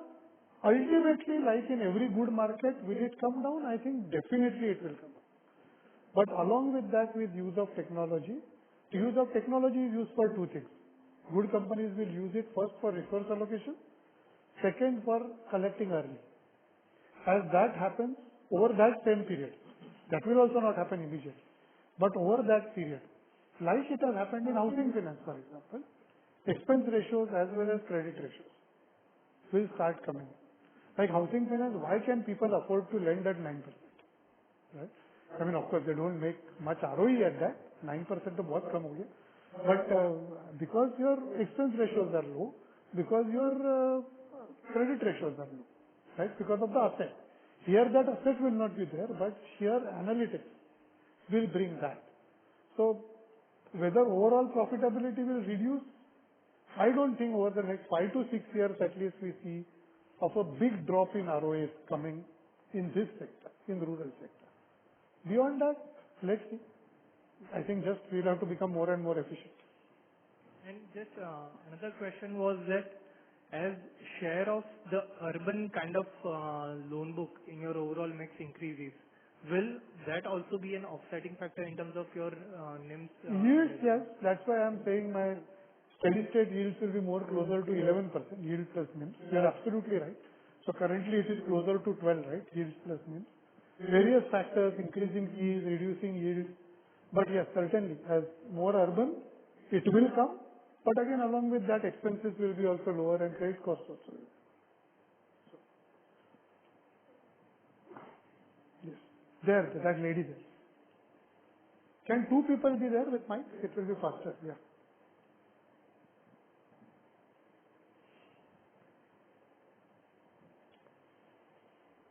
Karthik, you have to ask. Hi, Shweta from Elara Capital. So I had a couple of questions. So one, there was this one slide on urban versus rural presence, and you partially answered half of my first question. So with rural potential looking higher, so which business prospects you see better, urban versus rural? Plus we have sizable presence on the eastern side where micro loans have been slightly critical in the past. So how do you perceive micro loans portfolio? That's question number one. Question number two, so incrementally we saw Q4 putting up lower provisions because as you rightly mentioned, we are one of the highest on the PCR. We have macro-prudential provisions in place. So will this trend continue? I'm not talking about credit cost because that's something you've guided. I'm talking about the credit charge to P&L which was lower. So we'll continue to see that trend going forward. And last but not the least, so growth shrinkage was seen for past several quarters and rightly so because we are paring down wholesale. But now that sizably that is behind, so what is the immediate growth for FY24? Thank you. Okay, certainly not answer the last question. I'm not supposed to give such short-term guidance, but I will answer all your other questions. I think the answer to your question is in your question only, that it is not urban versus rural, it is urban plus rural. So the growth will come from both the places. If we see mature products, the two of the mature products are rural and only one mature product is urban.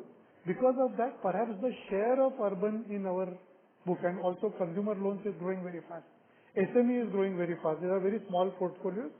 Just because of that arithmetic, urban share may go up in our book. It probably will. Third is home loans. Home loans we have just started growing. As we grow, home loan book doesn't run off faster and home loan book remains. Because of all this arithmetic, urban share will increase. That is why I was answering Viral that yields, NIMs plus fees will slowly come down to around 11%. Because of that, that doesn't mean that we see higher potential in urban than rural. It is just arithmetic working. In fact, in the short term, our economists feel that urban is showing signs of deceleration and some risk in the short term, very short term, just 1 year more than rural. Rural is looking very robust in the short term. So that's in the short term, but medium to long term, we believe that certainly all the four businesses that we are in, which is rural individuals, rural business, urban individuals and urban business, have very good potential for growth. Eastern microloans, Eastern India is prone to natural calamities more. Whether it is flood, whether it is cyclone, it first comes to Andhra Pradesh, Orissa, West Bengal, right? Some history, some geography, not history. That. Microloans, history has shown that large-scale defaults do not happen because of any geographical or natural calamity. People pay. Wherever large-scale defaults have happened, where large-scale defaults have happened, till now in the history of microloans, is first Andhra Pradesh, then Assam, in between little bit localized Orissa. That's where it has happened. Each one this were man-made problems, mainly political problems. Right? Normally West Bengal people keep talking about For all that is said about the government, there is no politically pushed default in that state. But more importantly, what can companies do to protect against that? We can make sure that we make sure that the overall lending, overall indebtedness of a particular individual is within the FOIR that he can afford. Because when does political movements gather speed is one, it doesn't happen. I mean, believe that during elections it happens. It doesn't happen during. Wherever the fire has gone out of control, that is the time this political movement has gathered speed. It has happened in Andhra Pradesh and then it had happened in Assam. As long as you take care of that, history has shown that there are some storms, some earthquakes, all these being very serious natural calamities, books of good companies have helped. Right? That was your second question. Third kya tha? Growth. Growth. So I can only say that, as I said, we will be 90% retail minimum as we go ahead. Growth rate, I don't want to guess, but I'm sure we will be about 25%. Okay, provisions is more a matter of model. I can only say, and I always say that OPEX and credit cost, I take it as a fungible block. Very simple. I can reduce, in retail, I can reduce credit cost by throwing expenses at it. I can put more people, pay more incentives, and collections will increase. So I take it as a box. We are today closer to 8%.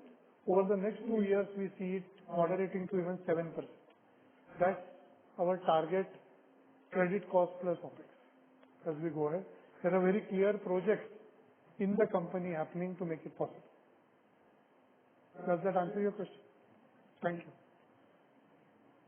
Good morning, sir. Can I ask a few questions? Sure. Hi, I'm Shubhranshu from Phillip Capital. You will have to speak a little louder. I can't hear. Is it better? Yes. Hi, sir.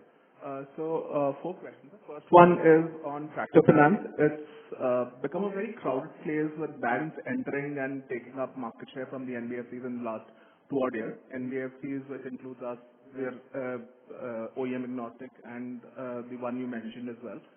We've lost market share there, a substantial amount of market share to the banks. So that's one, which has also led to yield compression. So how do we look at the tractor finance market? Do we see any asset quality pressures going forward because everyone went berserk in lending during COVID? That's question number one. Question number two is on the two-wheeler. When we're doing urban new-to-credit customers, who would be largely migratory in nature? How do we look at collections over there? When we speak of provision coverage at 80%, and if we look at India, 80% essentially means the LGD there. So we're talking of 80% LGD on our products. So that's a fair assessment. Is that true? Are we going to look at 80% LGD on our retail products? Point number four, digital now looks nice and fuzzy, but what is our total collection strength? Total people on roll and off roll that we have deployed in collection. Thanks. Okay. Since you said many things, many of those things were your opinions, right? I mean, there is no fact to support any of them. So over the last 3 years, NBFCs have gained share from banks. This is fact. These are numbers. All NBFCs put together. I can vouch for it, sir. There's another MD of a very big NBFC, which is a tractor finance company as well. They have said that they've lost market share at an industry level, not just them. Okay, fine. Right. So you can go and check the numbers. They are all public numbers. So I don't have to defend what somebody else says, right? So just numbers. By the way, including that particular company also has gained. They have done very well in the last 6 months, right? So I don't know what we are talking. Great company, great respect we have, and they have gained market share. They have started doing very well over the last 2 quarters. So they have gained market share. One bank which has gained market share is Kotak, I would think.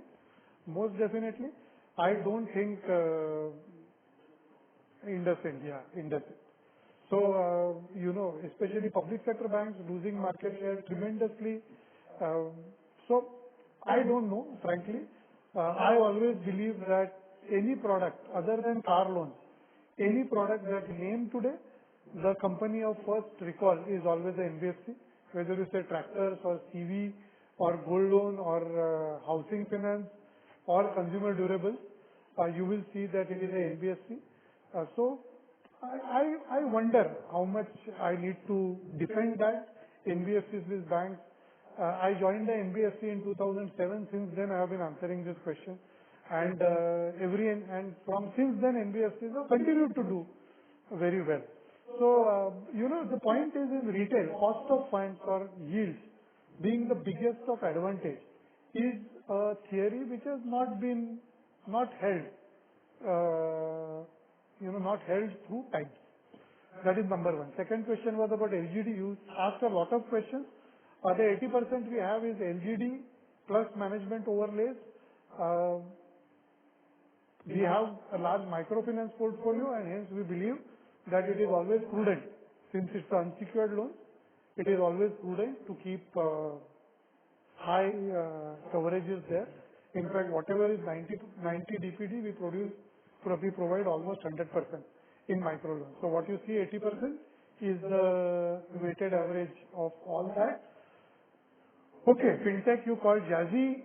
I don't think so. We have a great team, 27,000 plus people on the ground. We do collections entirely in-house. The only thing which is outsourced is repossessions and all, especially in our rural products, collections is done in-house. Repo, etc. is outsourced. And because of that, we have this kind of manpower on the ground. What analytics does is help them do resource allocation. In rural, analytics or digital doesn't get collection. So the digital payments is very limited in rural India. So it is actually the people who go and collect.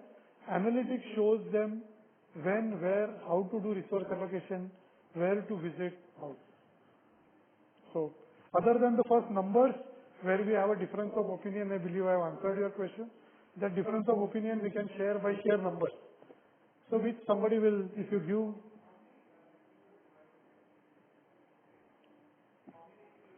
we have totally 27,000 people. Okay, and my IR will, if you can give your card to them, will get with precise numbers. Next question, can we have the mic here? Hi, this is Nitin from How are you, sir? Good to see you. Excellent. First and foremost, your presentation was all encompassing, and basically it was driven by the 3 R's. 1 R stands for retail, which you intend to have a 90% share. Second R is rural, which not only drives your sales but also drives your profits, because there the earnings are much higher. Drives the country also, sir. And the third R, which is the vertebral column or the bread and butter, is the return on assets, which you have a targeted 3%, which as per your own expression looks tough, but it was a very conservative expression. So in the retail, in the rural and retail, the microfinance, according to me, occupies a very strong and a core portfolio which can grow further substantially. We were with a couple of NBFCs which are leaders in the microfinance segment, and they said that this whole market in India can exceed even 3 lakh crores. So one, what is your, out of the 61,000 crores, what is the book size for microfinance and your, you can say the blueprint for microfinance for the next 5 years? Very good question, sir. I will actually take a step back. You're right, by the way. In fact, microfinance is already 3 lakh crores, right? Yeah, cross 3 lakh crores. So, I will actually take a step back. The way microfinance was understood was lending at the bottom of the pyramid, where you form a group, lend, and then depend that all 5 of them will put pressure on each other to repay, etc. I think we have moved on from there. Yes. There are some companies who will be there, but most good companies have moved on. It is now very, very data-based, very technical subject. In fact, definition of microfinance itself has changed. That for microfinance, the income of that whole household needs to be less than 3 lakhs. Needs to be less than 3 lakhs per year. Only then it qualifies as microfinance. Above that is something else. So that is why we are actually calling it now rural business finance, because hardly anything out of our total portfolio qualifies as microfinance.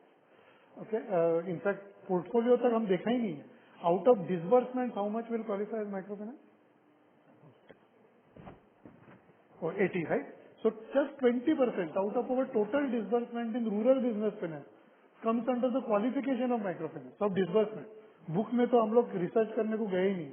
Like we will do now more and more.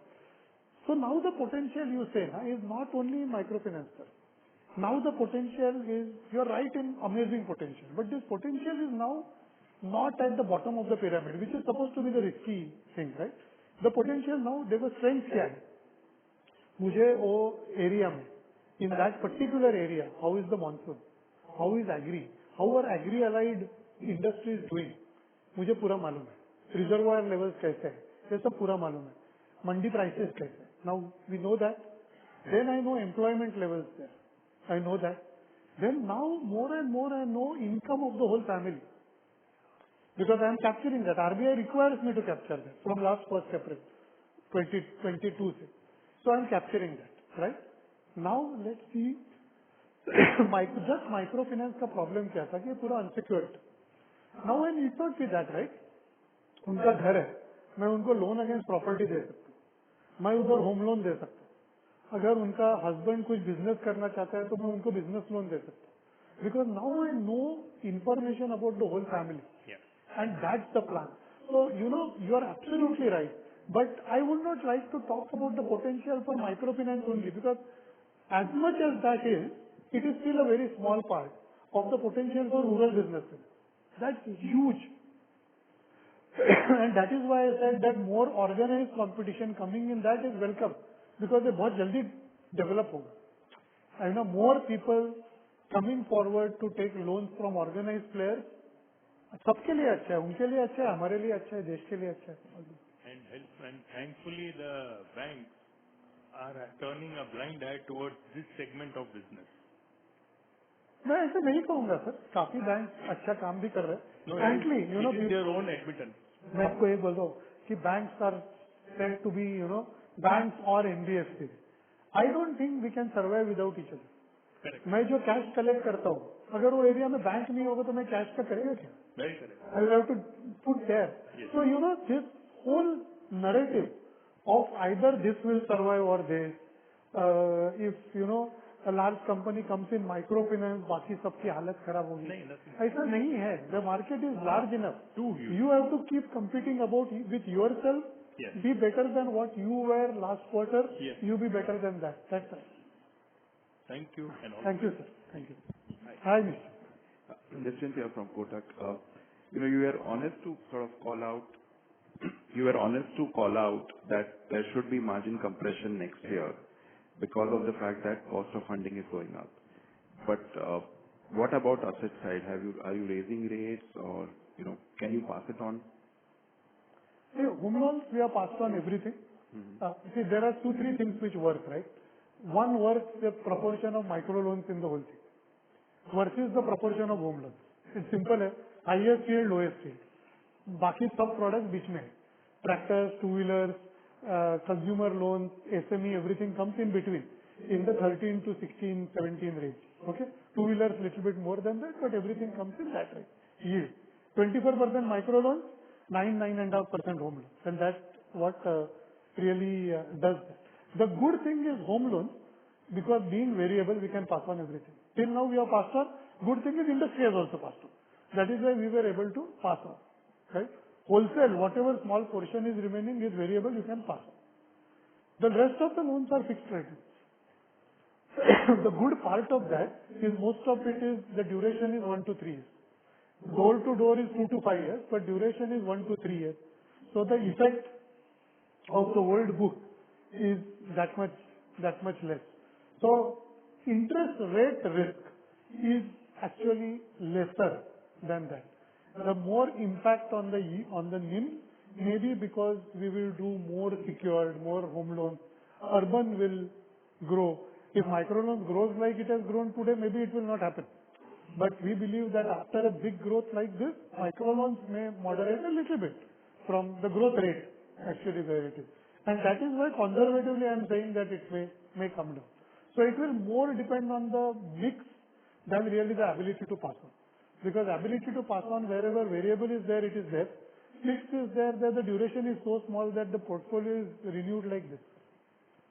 On incremental basis, have you raised rates for the same cohort? Micro loans, we will not. We will not. The rest is based on the market. We can do it. Two-wheeler mein abhi thoda sa kar diya. So all that we can do. But micro loans, we are at 24 and we will stay. It's more not so much competitive, but we like to keep it at. Because, this seems to be observation across NBFCs. There is a lot of resistance to pass on rate hikes. We understand that the impact comes with a lag.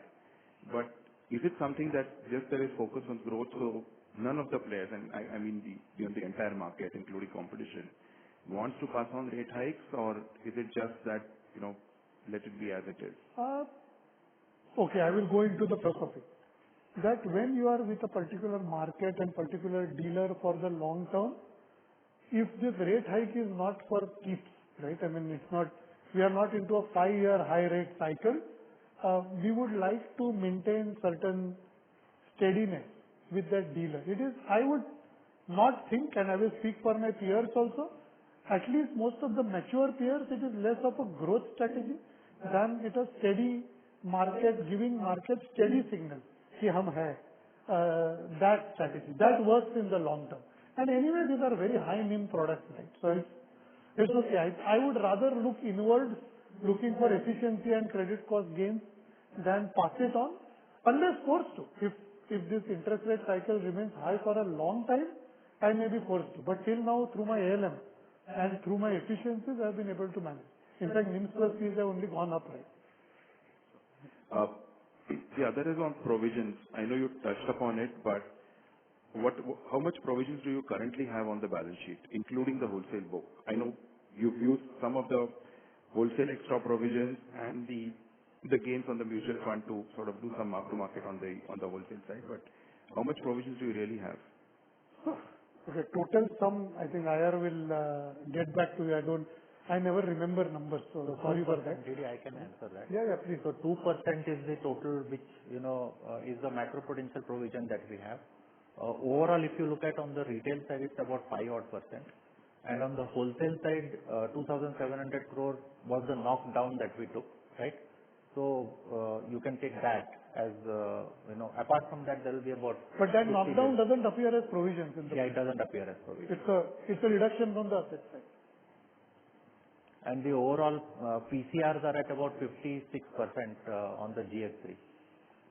So, Nishint, if you are having any recon to be done, IR will do it. I got it. No, thanks. The other thing is, do you sell down loans to banks in terms of wholesale or retail? No, retail. So retail right now we have not done. Hamara leverage dekho. We have to increase leverage. Why would we do it? So because I believe some of these farm loans, etc., you can sell down and get a far lower rate. We can do it. Yeah. There is always possibility. Right now we are raising PSL loan. Since RBI has allowed to raise PSL loan from ultimate on lending, we have done that, right? But why do people sell down? Either for funds or for capital adequacy. Right now we don't have either of these issues, right? So if we feel that by selling of a book, especially if this on lending there is a problem, by selling of a book on balance sheet and keeping it in AUM makes sense at some point of time, we may do it.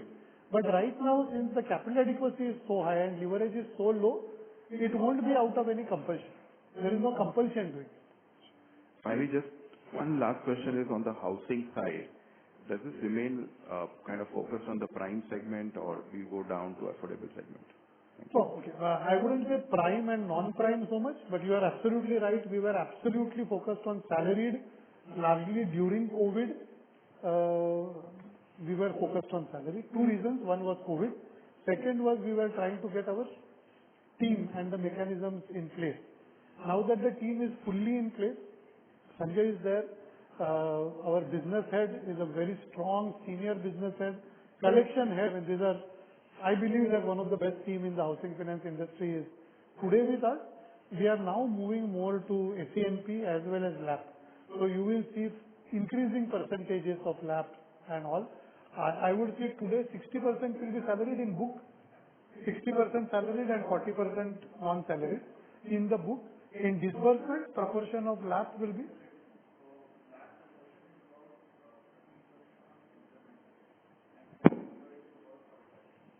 what? Did you get that? Yeah. Okay. We have one Yeah. question. Hi, sir. This is Chintan Shah from IPEC. So I had one question on the OpEx part. So if you look at the last year, our retail mix has gone from 51 to 75%. During the same period, OpEx has been like gone up by 100 with OpEx to assets during the same period. So now when we plan to go from 75 to 90%, so how are we looking at the OpEx to assets number? So how do we plan to manage cost on our journey to growth, given that OpEx is a very high cost sensitive business, and along with our much of the digital initiatives which are also taking a toll on the cost part. So yeah, how do we plan to manage the cost here? Sure. See, as I said, today our OpEx plus book, and I'm talking about retail only. Huh? Total OpEx to book, here it is a question of denominator. If I sell my wholesale book faster, this ratio will look higher. So leave that. Retail cost, there is certainly a scope to reduce. Right now we are majorly in an investment phase. As you would see all these things that we are building, this cost, naturally. We are clearly in the investment phase, and as we go ahead, right now there will be a phase of investment as well as getting the efficiencies, and then slowly where we get maximum efficiencies out of it. So that is where I said cost plus credit cost will pare down by almost 1 percentage point from today over the next couple of years. That's clearly the guidance I am putting. Lots of efforts will have to be done by that. For that, yes, we are on our way to do that. So mostly that 1% decline would be probably compensated by the decline in the margins as well. Even the margins could be like somewhat off by We that are preparing for that. See, it's not like that cost come ho gaya, the margin automatically come hoga. But a good company will always prepare because margins will suddenly reduce, right? Cost will never suddenly reduce. And that is why you have to always look round the corner and trying and keeping and reducing cost. So whether that will be compensated by margin reduction, we don't know, but we have to prepare for margin reduction by reducing cost. I will put it that way. Sure. And so one last question on the incremental growth going ahead in the next over the next 2-3 years. So how much percentage will be from the existing customer base and how much could be from the new customer base? Any ballpark number if you could just. I have to be a crystal ball gazer for that. I will only tell you that 1 year back, maybe 1 out of every 6 loans would be from existing customers. Today, 1 out of every 3 loans is from existing customers. Maximum sale to existing customer happens in my rural.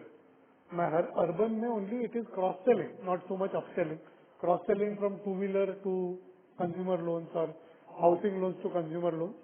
As urban upselling also starts happening and customer database will come over. But as urban upselling, this ratio will only go up. That is what. अभी exactly किसमें से कितना होगा? God knows. In the interest of time. Kunal, one last question. One last question. So the question is on OpEx to credit cost. So credit cost, obviously there would be a tailwind given that we have done major part of the macro-prudential MFI pain is behind. But still that 3% number seems to be slightly on a higher side. So maybe this product segment would still suggest that this is more like a medium term or structurally we are with that. And again, in terms of OpEx as well, continuing with 4%. So this 3 plus 4 is very near term or even over a medium term and a structurally we can see this coming up to. If you mean by very near term FY24, certainly not. But yes, over the plan period, 26. Okay, so that, and how much is the collection within the overall OpEx? Because we still said like collections and credit cost would go hand in hand. Okay, but within OpEx, how much could be like the collection proportion that we are saying it's like two related? So we can't talk specific numbers per se. The audited numbers will be there, but collection cost was substantial, I would say, till FY22. In 23, in relative terms, it has come down. But frankly, as I was mentioning earlier, You would not like to talk about this. Yeah, it's as Mr. Dubashi mentioned, it's a total of both OpEx plus credit cost. So if collection cost is higher, naturally it will impact In fact, I would cost favorably. let us talk about how cost will reduce. That is more interesting, right? Yeah. Collection cost will reduce as by analytics. We increase, reduce check bounce percentage, increase zero DPD. Cost increase as bucket goes up. Cost increase exponentially. Right? For check clearance it is, or mandate clearance it is zero. Then X bucket it is so much. First bucket it is so much. Second bucket so much. When it becomes NPA, it becomes a large percentage. So by analytics and by collection efforts, limiting maximum amount of book to zero bucket or first bucket will reduce cost. Number one. Okay. On the sales side, cost will be reduced by upselling. That more and more I sell to my existing customers. I don't have to pay to the dealer. It's actually as simple as that. So this is the way cost will be reduced. Cost will not be reduced, and then little bit productivity increase for new business with my people. Cost will not be reduced by suddenly reducing dealer commissions. I will be out of the market. Cost will not be reduced by suddenly reducing my people's salary. I will have employee turnover. So cost will be reduced by operating efficiencies, but ये बोलने का होता है, operating efficiencies are always very marginal to improve. Cost will be reduced by doing things which are your strengths waiting to happen. And I have actually said I used to say very openly 1 year back that we have been very bad in cross-selling. And within 1 year we have changed that. I am actually quite happy and proud of this. And my people carry targets which are even crazier for cross-selling and upselling. And in terms of fee income this quarter in retail particularly, it's almost 2% Okay, so is it more sustainable or there were some one-offs? So given this kind of inch up which is there in consumer durable, SME and all, how should we look at fee income within the overall retail pie? Even though we keep on talking about NIM plus fee, but this particular quarter, in fact, fee income was slightly on a higher side. Did we take anything from Q3? There was, some CLI income, maybe higher. We did book in Q3, we booked in Q4. There were some things happening in the industry. So some of it we booked in Q4, but nothing substantial. Nothing substantial. So Q1 may be slightly lower than Q4, the percentage, but ऐसा कुछ नहीं कि majorly reduced. It was not like we didn't book at all in Q3 and booked it in Q4. Some small part was not booked in Q3. You have heard murmurs about what's of things happening in the insurance industry. Yeah. So we were conservative. As those were resolved, we took it in Q4. Got it. Okay. Yeah. Thank you. In the interest of time, we will take the last question. Thank you, sirs, for your detailed responses.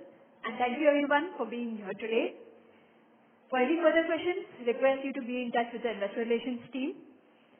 With this, we conclude the investor meet. We are available for you anytime to answer. Thank you. Thank you for your support.